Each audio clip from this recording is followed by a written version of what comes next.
नाज़रीन इकराम, अफ़गानिस्तान में जारी 18 साला जंग में एक तरफ अमेरिका ने घुटने टेकते हुए अमन मुआहिदे का ऐलान किया तो दूसरी जानिब तालिबान ने जिहादे हिंद का ऐलान कर दिया है। इस खबर में कितनी सच्चाई है? क्या ग़ज़वा-ए हिंद इसी जंग का नाम है? क्या वाकई तालिबान ईद उल फितर के बाद भारत पर चढ़ाई कर देंगे?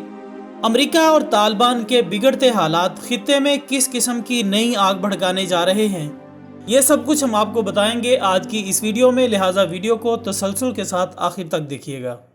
मुअज़्ज़ज़ दोस्तों, कुछ अरसा कबल अमेरिका और तालिबान के माबैन कतर में मुज़ाकरात हुए, जिनका मकसद अफ़गानिस्तान में क़याम अमन, वहाँ से अमरीकी फ़ौज का जल्द अज जल्द इनखिला और अफ़गान सरज़मीन को अमेरिका या उसके किसी इत्तेहादी के ख़िलाफ़ इस्तेमाल ना होने देना था।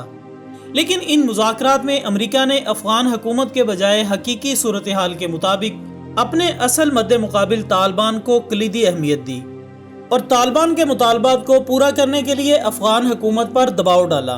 ताहम अफ़गान हुकूमत की तरफ से तालिबान कैदियों की रिहाई से इनकार की वजह से अब तक वो नताइज हासिल ना हो सके जो कि मकसूद थे। गुज़श्ता हफ्ते काबुल में होने वाले दहशतगर्द हमलों ने भी साबित कर दिया कि जब तक अफ़गानिस्तान में दाखिली सतह पर मसाइल को हल न किया जाएगा तब तक अफ़गानिस्तान में क़याम अमन महाल है। ताहम ये भी ख्याल किया जा रहा है कि अफ़गानिस्तान में दाखिली सतह पर मुज़ाकरात का अमल बहुत जल्द शुरू होने वाला है। अफ़गानिस्तान में मुख्तलिफ धड़ों के माबैन बातचीत के लिए एक नई तारीख ज़ेर गौर है। दोस्तों, कतर में होने वाले अमन मुआहिदे के बाद अफ़गानिस्तान में दाखिली सतह पर मुज़ाकरात का अमल 10 मार्च से शुरू होना था। ताहम इख्तलाफात और पुरतशद्दुद वाक़यात के बायस ये मुज़ाकरात ताख़ीर का शिकार हुए। इसके अलावा सोशल मीडिया पर अफ़गान तालिबान से मंसूब एक खबर गर्दिश कर रही है जिसमें ग़ज़वा हिंद का ऐलान किया गया है, लेकिन ऐसी खबरों में कोई हकीकत नहीं है।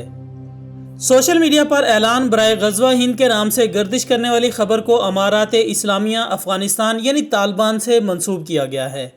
इस ऐलान में ये कहा गया है कि इंशाअल्लाह ईद उल फितर के बाद अफ़गान तालिबान बाकायदा हिंदुस्तान पर जिहाद का आगाज़ करेंगे, जिसमें अस्करी हमलों के साथ साथ फ़िदाई हमले भी किए जाएंगे। मुअज़्ज़ज़ दोस्तों, इस खबर के मंजर आम पर आने के बाद सोशल मीडिया सारिफीन में एक बहस छिड़ गई है। ताहम असल बात तो ये है कि ग़ज़वा हिंद के हवाले से मंजर आम पर आने वाली इस खबर में कोई सच्चाई नहीं। ना तो तालिबान की वेबसाइट पर और ना ही तर्जमान ज़बीहुल्लाह मुजाहिद समेत किसी और तर्जमान के सोशल मीडिया अकाउंट पर ऐसा कोई बयान मौजूद है। तालिबान एक ऑफिशियल वेबसाइट की मदद से अपने फैसलों को दुनिया तक पहुँचाते हैं। ताहम इस वेबसाइट पर इस किस्म का कोई बयान नहीं दिया गया और अभी तक किसी किस्म की कोई तस्दीक या तरदीद भी नहीं की गई। नाज़रीन इकराम, ग़ज़वा हिंद के ऐलान के नाम से घूमने वाली तस्वीर जिसे तालिबान तर्जमान ज़बीहुल्लाह मुजाहिद के ट्विटर अकाउंट से मंसूब किया जा रहा है, हकीकत में वो इनसे मंसूब ही नहीं है। ये एक फेक ट्विटर अकाउंट से खबर शाया की गई है। इस हवाले से माहिरीन का मानना है कि अगर तालिबान इस किस्म का कोई रद्द अमल देते हैं तो अमेरिका भी जवाबी कार्रवाई कर सकता है, क्योंकि भारत, अमेरिका और इसराइल तीनों ममालिक मुस्लिम मुखालिफ इक़दामात में एक पेज पर हैं। दोस्तों, खुदा करे अमरीकी नुमाइंदा खुसूसी की अफ़गानिस्तान में क़याम अमन के लिए दाखिली मुज़ाकरात की पेशन गोई दुरुस्त साबित हो और तमाम मुंतशिर धड़े अफ़गान सरज़मीन को खाना जंगी से निकालने के लिए मुत्तहिद हो सकें। पाकिस्तान न सिर्फ अफ़गानिस्तान का हमसाया है बल्कि दोनों मुल्कों में मजहबी, सकाफ़ती और तिजारती रिश्ते भी हैं। इसलिए पाकिस्तान अफ़गानिस्तान में क़याम अमन की भरपूर हिमायत करता है, जिससे अफ़गान हुकूमत को भी भरपूर फ़ायदा उठाना चाहिए। और आखिर में दुआ है कि अल्लाह ताला खित्ते में अमन व अमान की सूरत हाल पैदा करे और आलम इस्लाम का पूरी दुनिया में बोलबाला फरमाए। आमीन सुम्मा आमीन। इसी दुआ के साथ हमारी आज की इस वीडियो का अख्ताम होता है। हम उम्मीद करते हैं कि आपको ये वीडियो ज़रूर पसंद आई होगी। इस वीडियो को सोशल मीडिया पर ज़्यादा से ज़्यादा अपने दोस्तों के साथ शेयर कीजिएगा और हमें कमेंट्स की सूरत में ज़रूर बताइएगा कि आपको हमारी ये काविश कैसी लगी।